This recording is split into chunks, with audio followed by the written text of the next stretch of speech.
friends, it's Kristen. Welcome to my channel. And I am here to give you messages for the next 24 hours. What do you need to know for the next 24 hours? What's going to be helpful? What's going to help you on your healing journey? What is going to help you get more self-awareness? What's going to help you feel more validated on your own intuition? Let's see. What's up for the next 24 hours? So the Four of Cups in reverse. There's something that you're being offered and you don't want it. And you shouldn't worry about the shoulds. Like, I should want this, I should do this, this is what looks right. It should only be about what you truly want, where your passions are, where your heart is leading you. That's all that matters. What does your heart want to do? How does your body feel when somebody offers you something and you're like, oh, I'll think about it, but really you know you don't want to do that. You don't want that position. You don't want to go out on that date. You don't want to see that friend. You don't want to go to that family event. You don't want to go to that yoga class anymore. People are weird.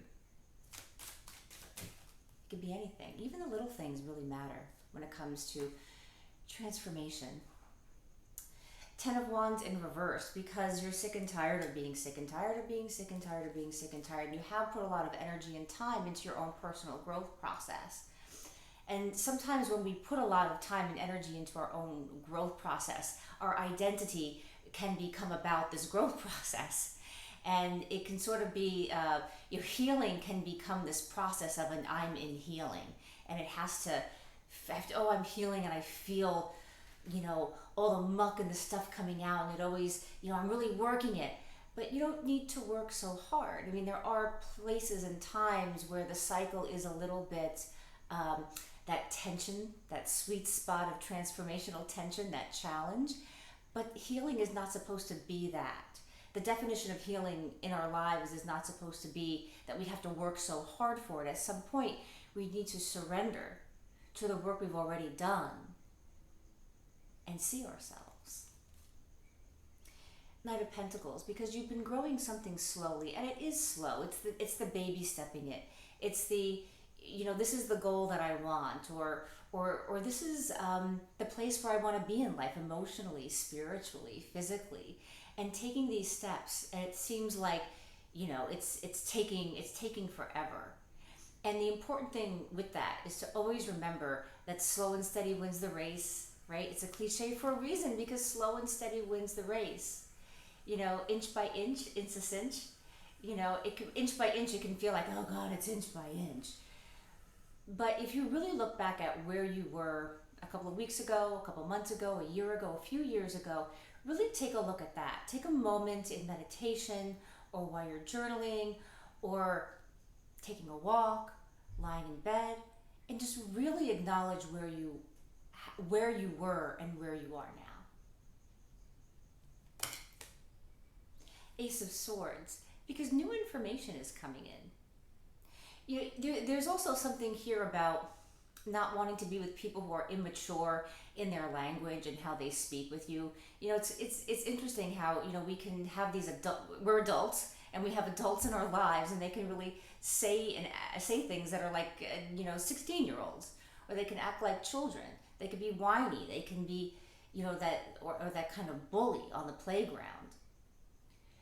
But there's an opportunity here to step into a new type of power for yourself in communications with this type of person.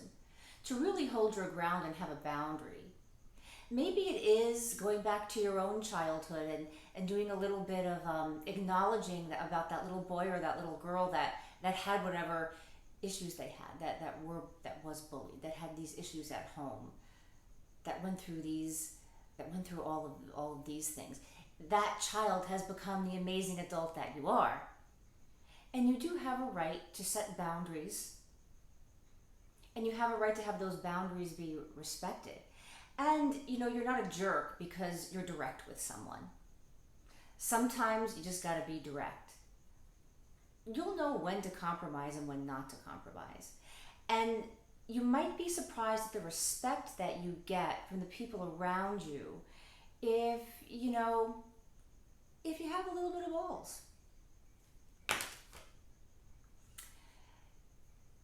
Because you're worried about getting into trouble. If I speak my truth, if I keep my boundaries up, will I then be left in the cold? Right? Other people can be direct, other people can speak their truth, other people can be a little bit bitchy, other people can be a power person, and they can get away with it. But if I say even one little thing about someone's done something to me that wasn't right and I speak up, I get cast off.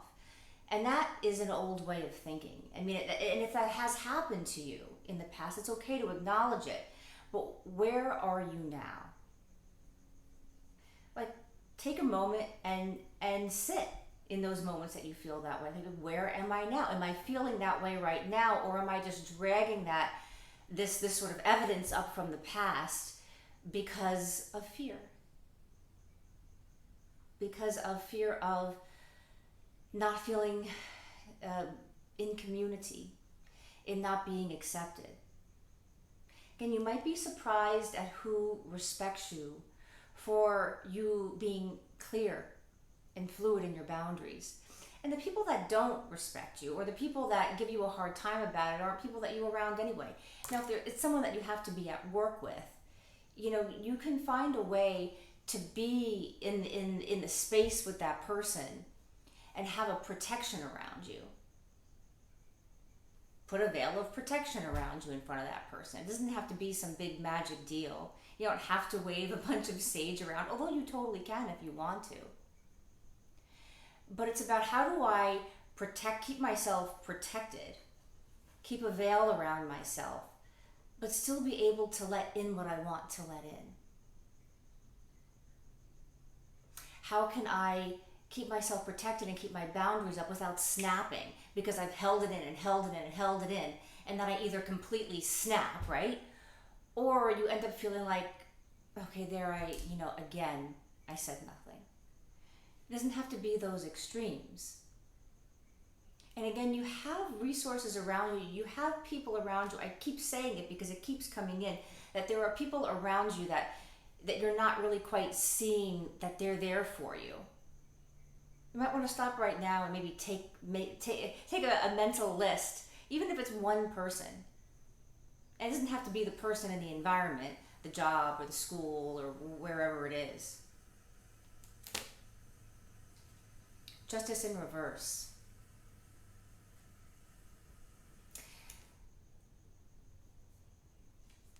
This is feeling that there hasn't been a reckoning. There hasn't been this sense of justice that you're looking for in some area of your life because of old attachments, old wounds, old behaviors that are negative behaviors, that are not self-serving behaviors, that are not self-serving thoughts. It's the loop. It's the negative loop thinking. And that you bind yourself to your own negative parts of yourself. This can be about being bound to someone, but I think this is about how you keep yourself bound to your own lack of self-worth or lack of confidence in certain areas of your life. Not every area of your life, but in certain areas of your life where you're bound to this, obsessive way of thinking about the situation. It's interesting because the devil card can also, it's about being bound to something. If you love what you're around and you're bound to it, this can be lusty and sensual and passionate. If you look at the light side of the card, right? So what do you want to bind yourself to? You want to bind yourself to a more positive way of thinking about yourself. Maybe it's just you start every morning with, I am safe. I have self-worth. I gain more self-worth every day throughout the day as I learn to trust myself more and more. I believe in myself. I don't always get it right, but I believe in myself because I am authentic with everything I do. And this is the Two of Wands in reverse. You haven't been stepping out, you haven't been taking risks. It's like you're constantly waiting for the ship to come in, you're constantly waiting, to run through the finish line. And have you ever thought that maybe you've already gone through the finish line? Life is a series of finish lines. It's a series of finish lines. You go through one, and as you go through one, you celebrate the journey, and then you celebrate the opening of the new journey, of the new path to the next finish line. And that is the glory of life. And there are always twists and turns, right? And the Knight of Wands in reverse, because you've been in and out. You've been, maybe you try something and you don't 100% commit. Or again, you're thinking, I should commit to this. If I put my time and effort in this, what if I waste my time? What if I'm not right? What if this idea for a new business doesn't work? What if this person that I met on this date, what if they don't work out? What if, I really had a great time, but, what if they don't want to go out with me again? Or what if we go out on a couple of dates and, and then that's it? Or, this is not committing to yourself. You run in and out of your own life. There's something in your life you're running in and out of. And it's like I'm safe to believe in what I know is right for me. One more. And the Ten of Swords in reverse, because it's all just a mental game. It's all a mental chess game. The brain is going to categorize all the events in our lives, all our memories, right? And we can constantly pull out the evidence of why it won't work, or why it didn't work, or why we shouldn't believe in ourselves. Or we can just realize that is not what being present is. To really stand in the present is to believe that there are limitless possibilities. To really stand with yourself in the present, connected to the heart space, letting the heart take the lead, letting the mind work for the heart, opens you up to your imagination, to flow, to the idea that things can be new and different this time, and that the wisdom of the past, regardless of what it is, everything you went through, the challenges, the hard times, that all has been building you to where you are today, to be the person you are today, because that person is awesome. And you're going to keep learning, and you're going to keep making mistakes. And mistakes are fabulous, because that's really where you learn about yourself. And you really get to that place of, that's what really becoming a master of something is. To risk making a mistake. I love you. I hope that you're having a beautiful day or evening, and I hope that you join me again. Please give me a thumbs up if you liked this. I would really appreciate it. I would love for you to be a part of the community. I hope that if you're called, you will subscribe, and have a lovely day.